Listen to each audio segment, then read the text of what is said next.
টিং টিং ট্যানাও। Hello everyone, কেমন আছো সবাই? এখন আমি পটাপট রেডি হবো, কারণ আমি যাবো নমকুঞ্জ মেলাতে। তো চলো বেশি নমকে ভাট, রেডি হওয়া যাক। সো গাইজ, তোমরা কিন্তু দেখতেই পেলে আমি কিন্তু রেডি হয়ে চলে এসে একদম হালকা পাতলা সেজেছি। আর আমি কিন্তু কাশ্মীরি চুড়ি পরেছি, একটা চেন, একটা নতুন ব্রেসলেট, একটা ক্লেচার, ছোট্ট ছোট্ট কানের দুল। তো আজকে লুকটা তোমাদের কেমন লাগছে অবশ্যই কমেন্টে জানাও। এখন যাবো হচ্ছে আমি নমকুঞ্জ পুজো দেওয়ার জন্য। আরে পুজো বলতে পরিক্রমা দেওয়ার কথা বলছি, তারপরে ভাবলাম চটিগুলা পরে হাঁটা দিই। কিন্তু তোমরা কি একটা জিনিস বলতে পারবে আমি কি চটি পরে গেছি নাকি যাইনি? বলতে বলতে এদিকে কিন্তু নমকুঞ্জ পৌঁছে গেছি, দেখতেই পাচ্ছ। মানে কি আর বলবো, এতটা রোদ গরম। আমি কিন্তু খালি পায়ে গেছিলাম, ভাবলাম যখন পুজো করতে যাচ্ছি তখন চটি পরাটা আমার মনে হয় না ঠিক হচ্ছে। এদিকে কিন্তু পণ্ডিতজির কাছে আমি সুন্দরভাবে তিলক লাগিয়ে নিয়েছি। আর তিলক লাগাতে আমাকে এত ভালো লাগে কি আর বলবো। দেখতে পাচ্ছ খুবই সুন্দর তিলক লাগিয়েছি। ওং নমঃ শিবায়।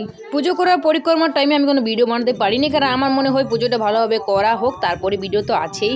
তো যাই হোক, দেখতে পাচ্ছ এরকম কিন্তু 9টা কুঞ্জ বানিয়েছে। আর সব কুঞ্জরে কিন্তু দেখতে পাচ্ছ নাম দেওয়া আছে। এটার যেমন নাম হচ্ছে ললিতা কুঞ্জ। এই দেখতে পাচ্ছ এই পুকুরটা ধারে ধারে কিন্তু মেলাটা হয়। এই পুকুরটার নাম হচ্ছে ভলুর পুকুর।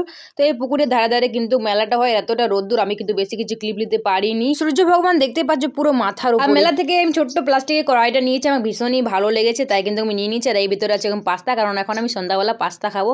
আর নিয়েছি একটা ছোট্ট কাপটা কিন্তু ভীষণই ভালো লেগেছে। এটা কিন্তু ছোট না, অনেকই বড়। আর এটা কি তোমরা যদি জেনে থাকো তো প্লিজ কমেন্টে জানাও।